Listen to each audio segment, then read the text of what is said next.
God, I'm gonna tell about the war now, about the beginning. Imagine your life changing overnight. Your home, your friends, your future, all thrown into uncertainty. For these young Ukrainians, this became their reality. They were forced to leave their life behind, trying to find safety in new circumstances. I have traveled into 7 countries to tell the stories of 12 young Ukrainians, but as they build new lives, a big question remains. Will they truly belong?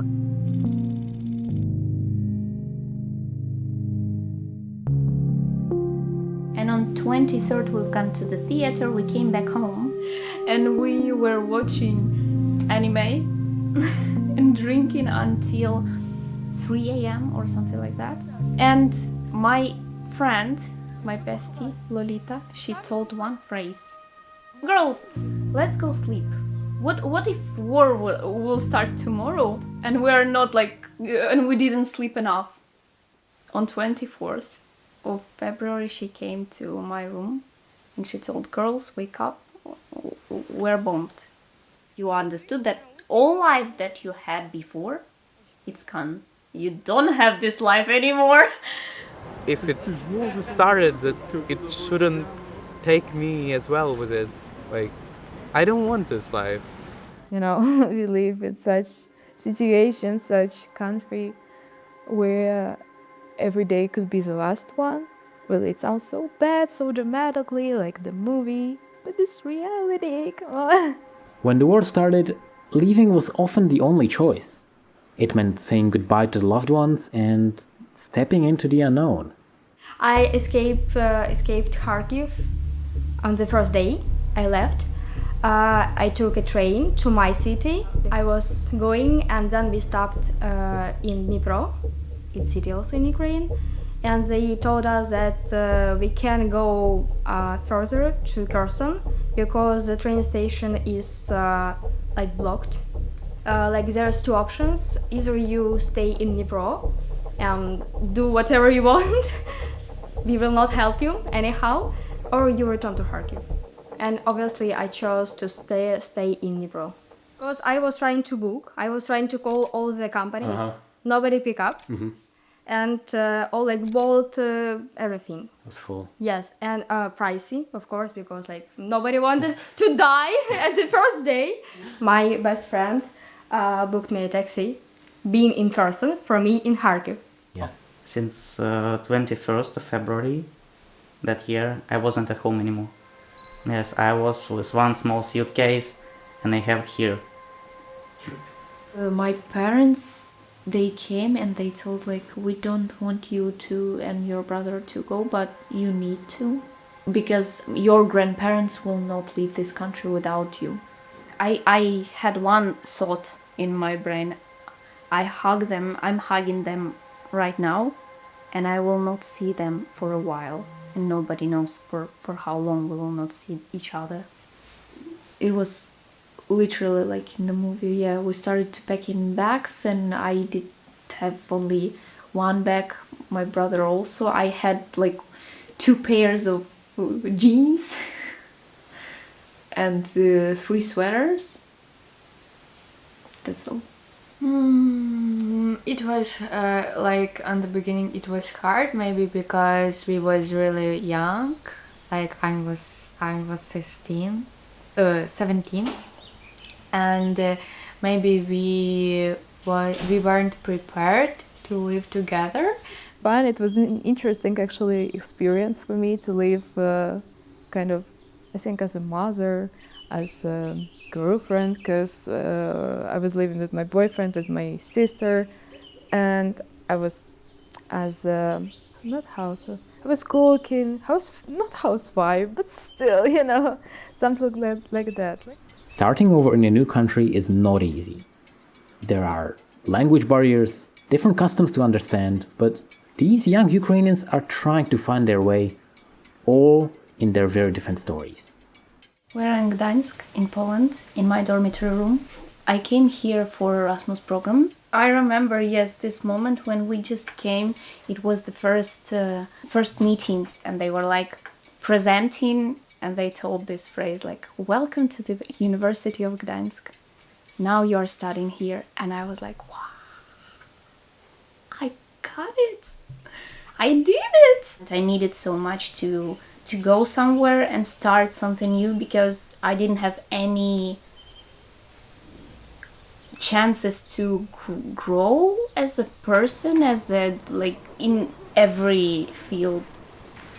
And slowly turned to my studying program now, like on Stale. About Latvians, because I'm Ukrainian, I know Russian, of course, and in Latvia it is the same thing. In Latvia they know Russian as well, and even better than their own native language. Girls are trying to find a European boyfriend. Yep. And boys are trying to find Ukrainian girlfriend. It's like trending thing. And I haven't even had a thought about it. I just know that's the fact. Maybe because that's something new for them. Or maybe that's the European passport matters.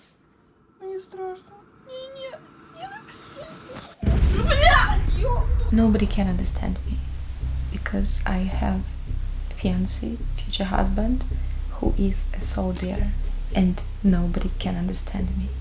Mom don't have this experience, sister don't have this experience, brother actually live in another country. He cannot even imagine what's going on. From wives from men, you know, who said, you know, in TikToks, on Instagram, everywhere, that I don't wanna my man go and die. That's only your choice. You said to your man, go and die. That's yours, the choice, and you need to handle it. And I was like, my fiancé now working 2 years and 4 months. Nobody exchanged him. Nobody. I mean, every time. Of course, he have some vacations for 10 days. 1 or 2 in a year. That's all. Life has to go on, even in difficult times. These young people are finding ways to build new routines and even pursue their dreams in their new homes. Although coping with such hard situation took a toll in a different area of their lives. On the first year of the war, I started smoking, yes. I started smoking. Yeah, nicotine. З братом тоді я почала курити одноразки, тому що тоді я звичайні цигарки не курила. I even not started smoking more. Yeah, you smoke as much as you smoked before. Did you guys go to a therapist because of the war? No, but I want to. But I don't have any money. That's the reason why. Me also not. I just had one therapy session because of her. Ти що, блядь, ахуєл? Зараз як я почну тут навалювати, блядь. Добре. Ти, блядь, ахуєш. That's why I wanted to be like a model, a content creator. But my ambition is the same now, but here it's a little bit difficult to release. The memories of the war are still in their minds. They carry the stories of loss and the worry for those who remain or want to come back to Ukraine. Конкретно ця війна, вона почалася, коли я була у 2014 році. У мене дуже сильна була тривожність, і я думала про війну дуже-дуже довго. Коли насправді почалась повномасштабна, я навіть дещо полегшення відчула. Мені стало простіше дещо.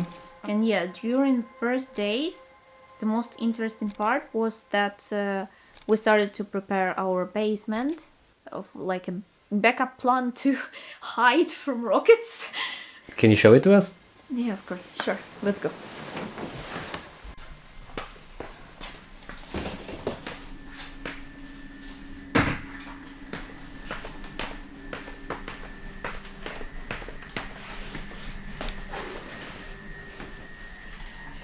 My brother or my father or my uncle, they were outside, like very close to basement,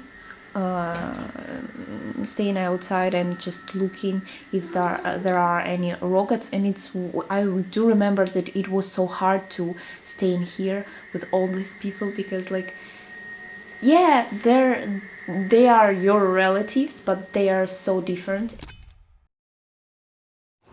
Мене звати Дмитро, мені 21 рік, я навчаюся в університеті, є волонтером Української добровольчої армії, де проводжу більшу частину свого часу.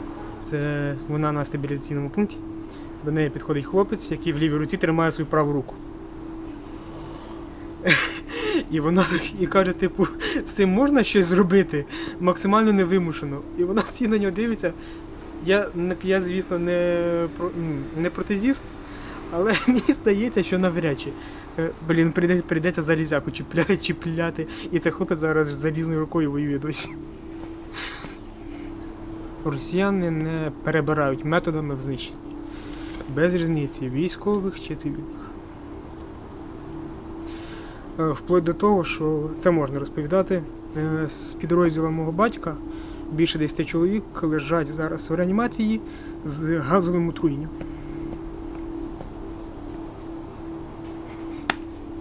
There was like creatures, and what they did to our people, that was really horrible. I mean, now I don't know how to call it. Yeah. After 2 weeks under occupation, Russians came to our house and said that they will kill my father if they recognize him. It was horrible to see what was happening in this Zhytomyr road, because there were dead bodies, there were dead people inside cars, some children, a lot of blood, something burning, something was like a lot of holes, stones, and in my neighbors where Russians killed 2 children and their family and left the grandma alive. So grandma is like living, knowing everybody in her family is dead.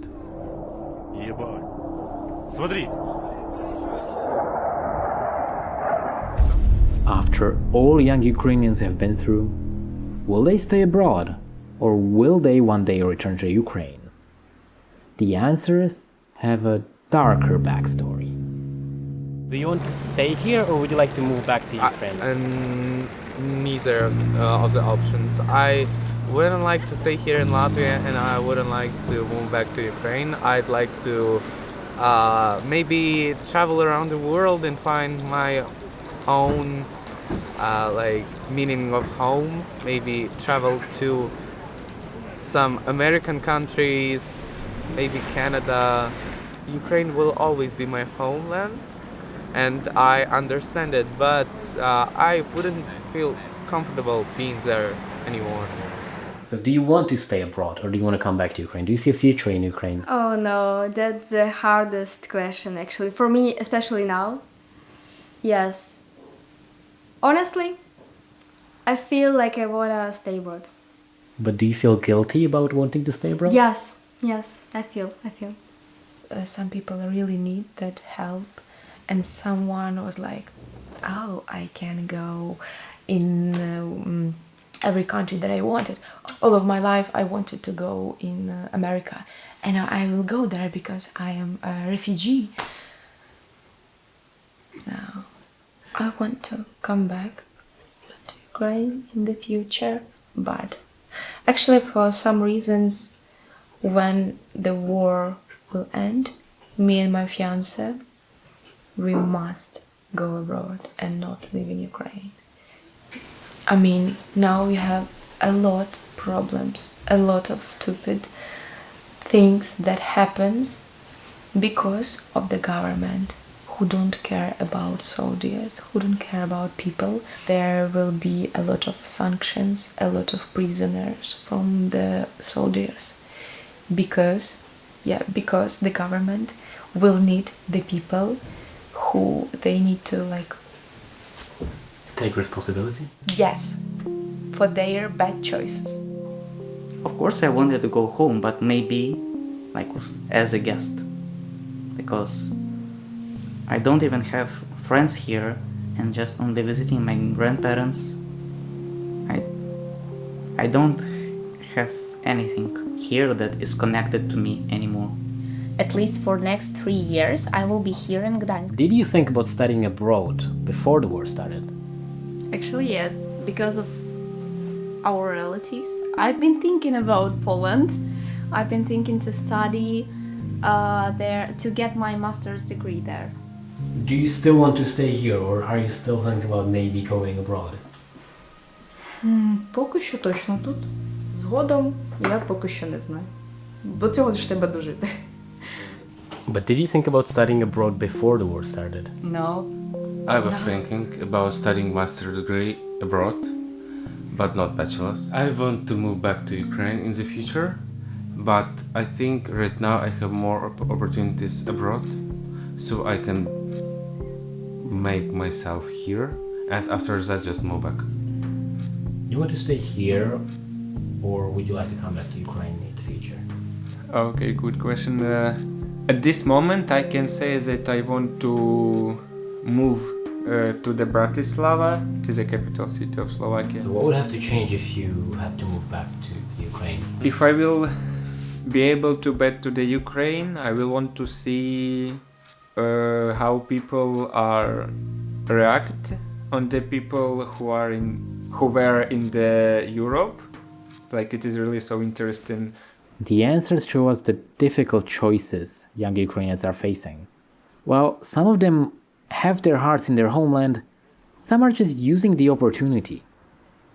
But as they navigate their new lives, the question of where they will call home remains. A powerful reminder to the human cost of war.